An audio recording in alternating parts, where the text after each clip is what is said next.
ये सब एक ख्वाब के साथ शुरू हुआ। वालिद मी ने 11 सितारे और सूरज को देखा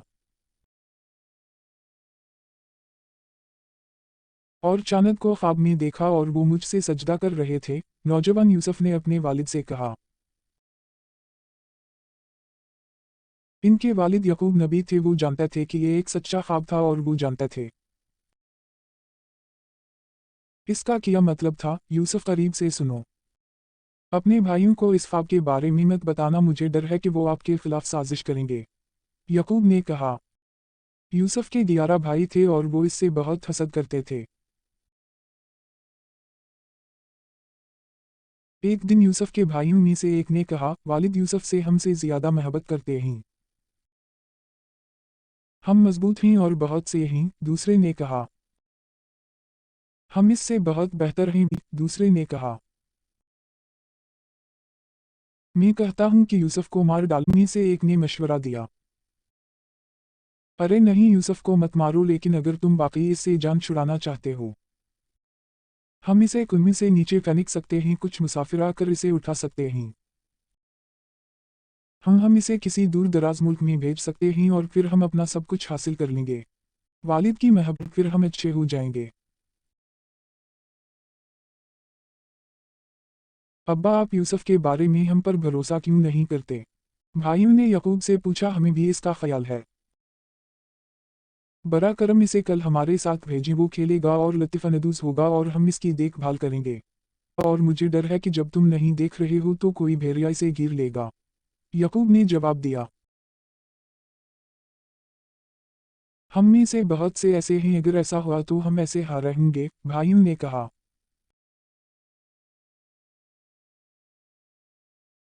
यकूब ने हिचकिचाते हुए यूसुफ को अपने भाइयों के साथ जाने की इजाज़त दी। भाई खुश थे, इनका मंसूबा ठीक चल रहा था। वो यूसुफ को एक कुएं पर ले गए, इसकी कमीज उतार कर अंदर फेंक दी। यूसुफ को सदमा हुआ, लेकिन अल्लाह ने इनके दिल में सब्र डाल दिया। भाइयों ने यूसुफ की कमीज पर खून लगा दिया और घर वापस चले गए।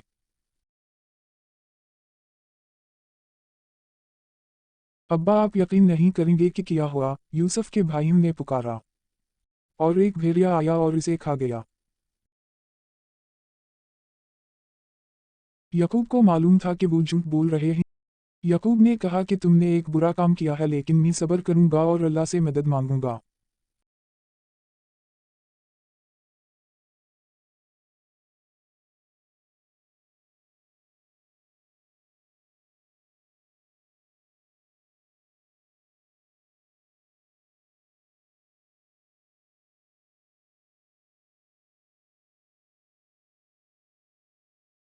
मैं थक गया हूँ, आइए कैंप लगाएं, यहाँ एक कुआं है।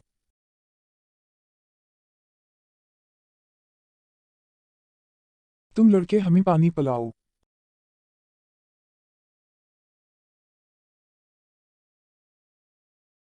हर इस जमीन में पानी यकीनन भारी है।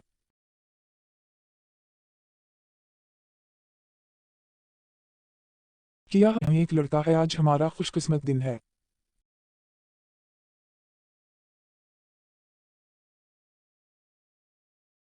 आइए इसे अपने सामान में छुपा दें और इसे अपने साथ ले जाएं।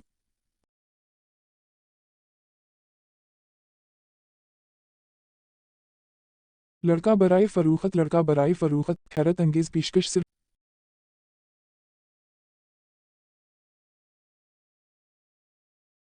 चनद चांदी के सकून के लिए हम किया, अच्छा लड़का है और मुझे लड़का चाहिए। शुक्रिया योर हाइंस। किया वो वजीर था जिसको मैं जानता था, मुझे इस लड़के पर बड़ी कीमत लगानी चाहिए थी। घर में खुशामदीद प्यारा, ये लड़का कौन है? आज इसे बाजार से खरीदा है, इसके साथ अच्छा सलूक करो।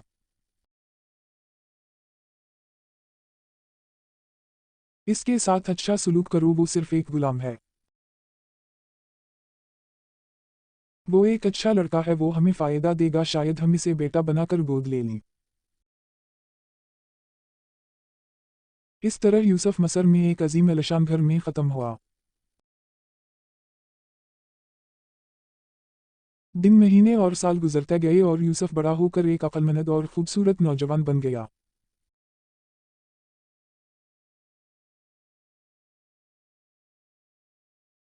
फिर एक दिन वजीर की बीवी यूसुफ के पास आई और इसे हुक्म दिया कि इसके लिए कुछ करो।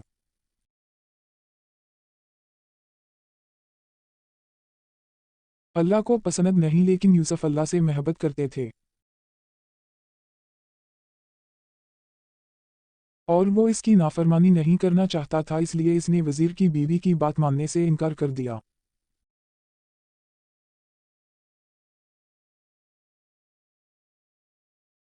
मेरा ये नौजवान बहुत खूबसूरत है। वो एक फरिश्ता है। हाँ,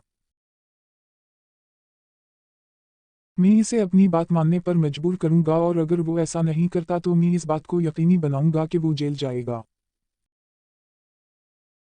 यूसुफ ने अल्लाह से दुआ की और इससे मदद मांगी।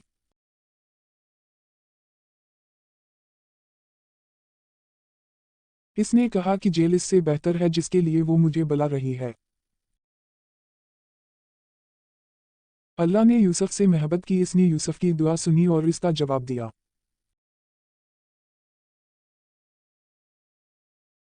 वहीं तुम जाओ, और यहाँ इस खूबसूरत नौजवान ने किया किया।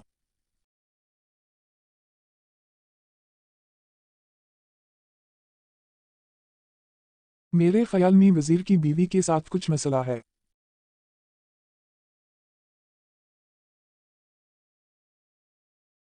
चलिए वो यहाँ चढ़ सकते हैं। जेल की कोठरी में अंधेरा था और मिस्कीन यूसुफ यहाँ था क्योंकि इसने इनकार कर दिया था।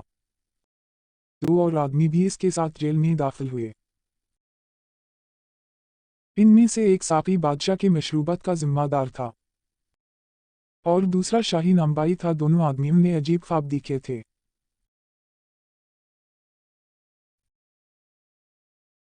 मैंने आज एक अजीब ख्वाब देखा। मैंने देखा कि मैं शराब दबा रहा हूँ।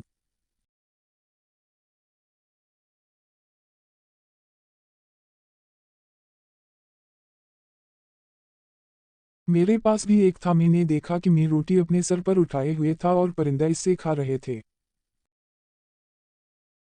यूसुफ, क्या आप हमें बता सकते हैं कि इन ख्वाबों का क्या मतलब है? आप इतने अच्छे और बाशऊर आदमी हैं।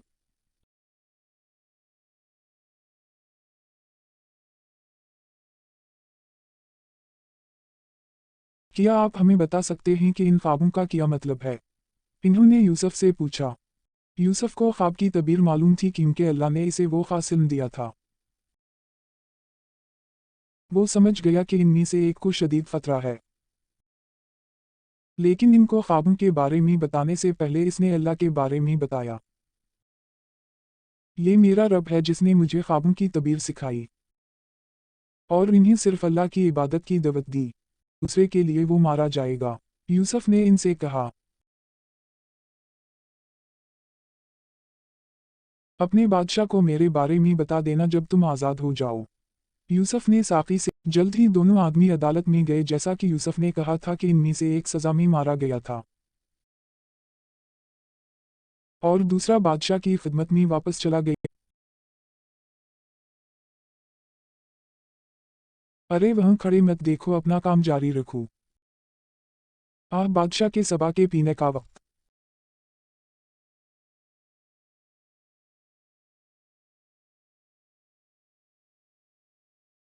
पियालादार रोजाना बादशाह से मिलता था, इसे बताने का मौका मिलता था यूसुफ के बारे में बादशाह, लेकिन शैतान ने इसे भुला दिया। दिन महीनों में और महीने सालों में बदल गए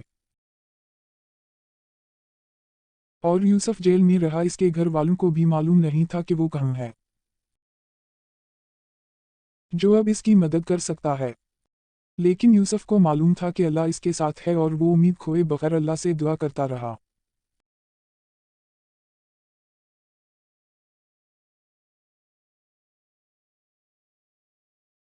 ख़वातीन व हज़रात, बराह करम मसर के बादशाह की शान को देखें।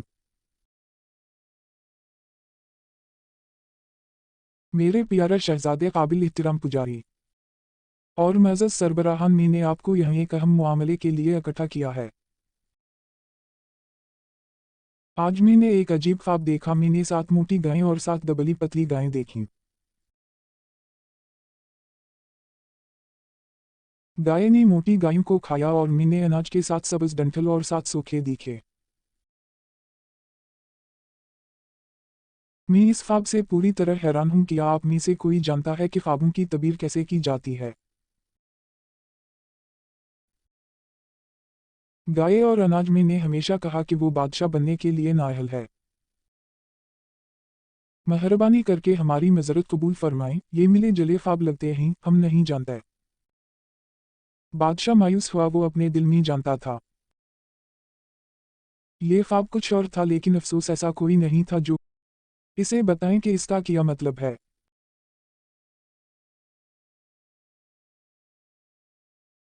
मुझे याद है कि मैं सिर्फ इस शख्स को जानता हूं, बस मुझे जाने दो और जेल में यूसुफ से मिलने दो। वो जान लेगा कि तुम्हारे ख्वाब का क्या मतलब है। यूसुफ, आप सच्चे आदमी हैं, आपको देखकर बहुत अच्छा लगा। मैं हम बादशाह के ख्वाब के बारे में हूँ। बादशाह ने देखा कि 7 मोटी गायें, 7 पतली गायें और 7 सब्ज अनाज और 7 सूखे बरा करम। मुझे बताएं कि इसका क्या मतलब है, ताकि मैं जाकर इसे बता सकूं कि ये कैसा अजीब ख्वाब था। लेकिन अल्लाह ने यूसुफ को खासिल दिया था और यूसुफ फौरन जान गए कि इसका क्या मतलब है। 7 साल तक फसल की बड़ी बारिश होगी और बहुत सी खुराक होगी, लेकिन फिर 7 साल तक कहता पड़ेगा, ना बारिश होगी और ना फसल। यूसुफ ने कहा। साकी जल्दी से बादशाह के पास गया और यूसुफ ने जो कुछ कहा था इसे बताया। बादशाह बहुत मुतासिर हुआ और इस आदमी को मेरे पास ले आओ। महाराजा, बादशाह चाहता है कि आप आएं और इससे मिलें। कितना इजाज है कि वो आखिरकार आज़ाद होने वाला है। लेकिन यूसुफ ने जवाब दिया, अपने बादशाह के पास वापस जाओ और इससे इस औरत का मामला पूछो। महाराजा बड़ा अजीब आदमी है कि यूसुफ ने आने से इनकार कर दिया। वो चाहता है कि तुम तहकीक करो इस औरत का मामला जिसने इसे जेल भेज।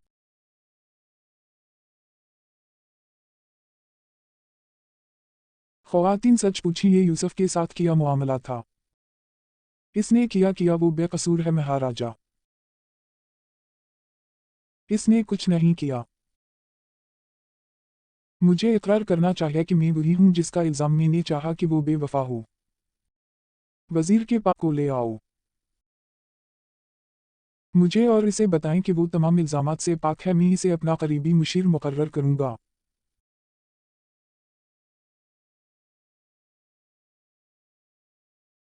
ठंडे और नम तहाने में कई साल रहने के बाद आखिरकार यूसुफ ताज़ा हवा में सांस लेने और सूरज की रोशनी से लतिफ़अंदोज़ होने के काबिल हुआ। जब बादशाह ने यूसुफ से बात की तो वो और ज़्यादा मुतासिर हुआ, क्योंकि यूसुफ बहुत अक्लमंद था। और अब से यूसुफ,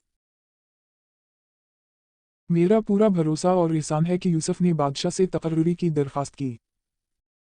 इसे खजानची बनाया ताकि वो दुकानों और अनाज का सही तरीके से इंतज़ाम कर सके। बादशाह राज़ी हो गया। मसर में एला उदय का वजीर बनना, लेकिन इनके ख़ानदान का किया इसके वालिद जिंदा थे, किया वो इन्हें दोबारा कभी देख पाता।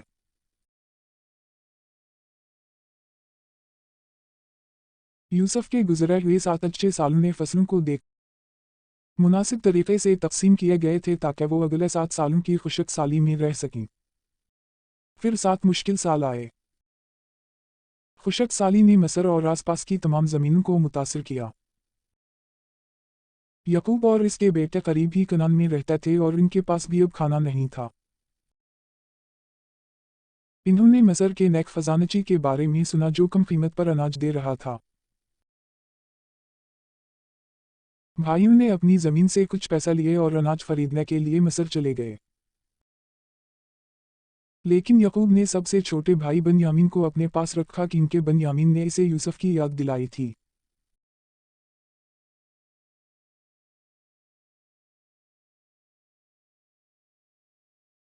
जब भाई यूसुफ के पास आए तो इसने इन्हें फौरन पहचान लिया। लेकिन इसके भाइयों को ये मालूम नहीं था कि वो कौन है। यूसुफ ने इनको सामान दिया और इनसे पूछा, अपने सबसे छोटे भाई को अगली बार लाने के लिए, किया तुम नहीं देखते कि मैं बेहतरीन मेज़बान हूँ। अगर तुम इसे अगली बार ना लाओ तो मेरे पास तुम्हारे लिए कोई दाना नहीं होगा। यूसुफ ने कहा। भाइयों ने जवाब दिया, हम इसके वालिद को कायल करने की कोशिश करेंगे। यूसुफ ने अपने नौकर से कहा कि वो चुपके से इनकी रकम इनके थैले में डाल दे। इसे डर था कि इनके पास दूसरी बार वापस लाने के लिए मजीद रकम नहीं है। अब्बा जी, वजीर ने हमें मजीद गल्ला देने से इनकार कर दिया है। अगर हम बनियामीन को साथ ना ले जाएं, अगली बार इसे भेज देना, हम इसका ख्याल रखेंगे। भाइयों ने अपने बाप से कहा। किया मुझे तुम पर उसी तरह भरोसा करना चाहिए जैसा कि मैंने यूसुफ के साथ पहले किया था। फिर भाइयों ने अपना बैग खोला और इसमें अपने पैसे पाए। अब्बा, हम और किया मांग सकते हैं, वजीर ने हमारे पैसे वापस कर दिए। अब हम अपने खानदान के लिए मजीद खाना खरीद सकते। हम मैं इसे तुम्हारे साथ हरगिज नहीं भेजूंगा जब तक कि तुम इसे मेरे पास वापस लाओ। यकूब ने कहा। भाइयों ने अपना वादा पूरा कर दिया। बनियामीन के साथ जल्द ही मिस्र वापस आए। यूसुफ अपने भाई बनियामीन को देखकर खुश हुए। मैं तुम्हारा भाई यूसुफ हूँ, इसने इसे कहा। वो जो कुछ कर रहे हैं इससे गमगीन ना हो। यूसुफ मिस्र में अपने भाई को अपने पास रखना चाहता था, लेकिन वो ऐसा कैसे कर सकता था। यूसुफ ने एक मंसूबा सोचा और प्याला बनियामीन के थैले में डाल दिया।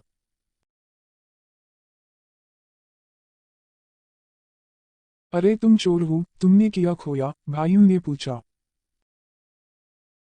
बादशाह का कीमती प्याला गायब है, हम यह मुसीबत डालने नहीं आए। भाइयों ने जवाब दिया, हम चोर नहीं हैं। अगर तुम झूठ बोल रहे हो तो हम तुम्हें क्या सजा दें। जिसके थैले में प्याला हो आप इसे गुलाम बनाकर ले जा सकते हैं। भाइयों ने कहा, ठीक है, फिर हमारा वजीर आपके बैग का मुआयना करेगा। यूसुफ ने इनके थैले की तलाशी ली तो वो प्याला बनियामीन के थैले से बरामद हुआ। हैरत की बात नहीं, वो चोर है, इसका भाई यूसुफ भी चोर था। भाइयों ने कहा। यूसुफ को मालूम था कि वो झूठ बोल रहे हैं, लेकिन वो खामोश रहा। मेहरबान वजीर, बराए मेहरबानी हम में से किसी को भाइयों ने यूसुफ से दरखास्त की। वो यकूब से अपने वदे के बारे में सोच रहे थे, बनियामीन को बहिफाजत वापस लाने के बारे में, लेकिन यूसुफ ने इनकार कर दिया।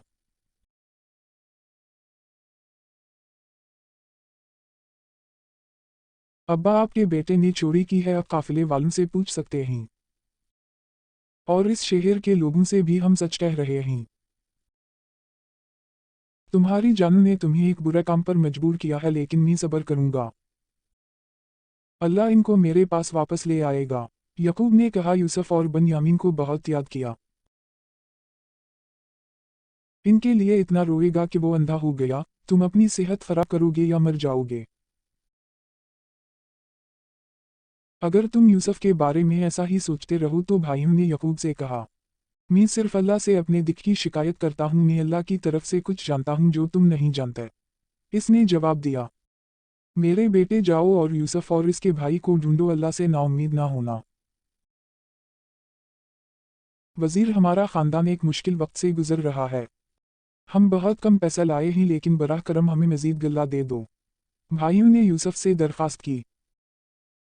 यूसुफ ने कहा, किया तुम जानते हो कि तुमने यूसुफ और इसके भाई के साथ लाइनी में किया तुम यूसुफ हो? वो बोले, हाँ मैं यूसुफ हूँ और ये मेरा भाई है।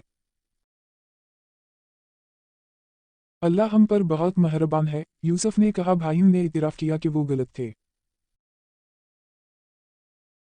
यूसुफ के पास ताकत थी और वो इन्हें जिस तरह चाहे सजा दे सकता था, लेकिन यूसुफ ने इन्हें मुआफ कर दिया। अल्लाह तुम्हें मुआफ करे। इसने कहा, ये लो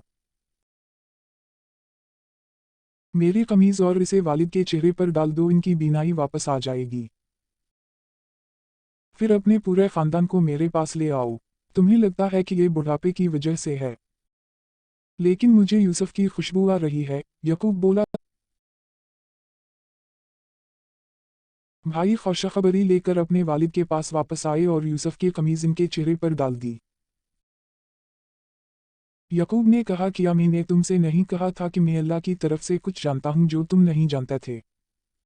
मसर में खुशामदीद। यूसुफ ने अपने खानदान से कहा। वो अपने वालिदैन को तख्त पर ले आया और सब ने इसे सजदा किया। अब्बा, ये इस ख्वाब की तबीर है। है। यूसुफ ने कहा, फिर अल्लाह का शुक्र अदा किया और दुआ की।